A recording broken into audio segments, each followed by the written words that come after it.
All eyes are on the U.S. Senate, where Democrats and Republicans refuse to reach a government funding agreement. It's not passed. Vote after vote failed. It's not passed. With neither side willing to make concessions and both casting blame on the other. Democrats are well aware of the damage of a government shutdown. Our Republican colleagues did not want to help us out of this crisis. Democrats insist Republicans extend pandemic-era tax subsidies, lowering the cost of health insurance for many Americans. Republicans say that's too expensive and want Democrats to pass the clean funding bill that already cleared the House.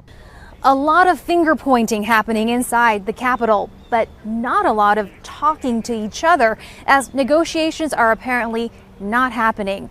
Meanwhile, the public is being shut out, literally, as Capitol tours are one of the many U.S. services canceled due to the shutdown.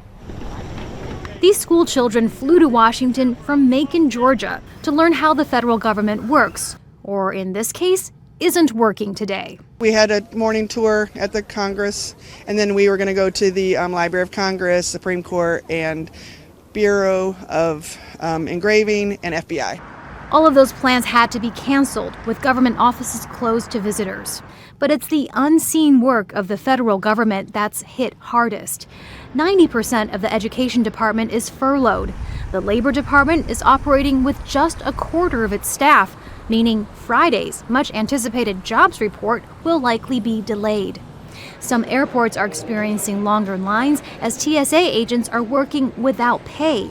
National security and immigration enforcement continues, but also with some deferred paychecks. And Trump has asked agencies to plan for potential mass layoffs. If this thing drags on for another few days or, God forbid, another few weeks, we are going to have to lay people off. Back outside the Capitol, school principal Cammie Hamlin says her students can still learn a lesson from this trip to Washington. What we always tell the kids, there's three sides: their side, our side, whatever side, and then there's our side somewhere in the middle. It's finding that middle that Congress is refusing to do, with neither side willing to compromise to end the government shutdown. Heidi Zhou-Castro, Al Jazeera, Washington. Don't miss out. Get the full picture. Subscribe to Al Jazeera for reliable news, expert insight. Like, share, stay ahead.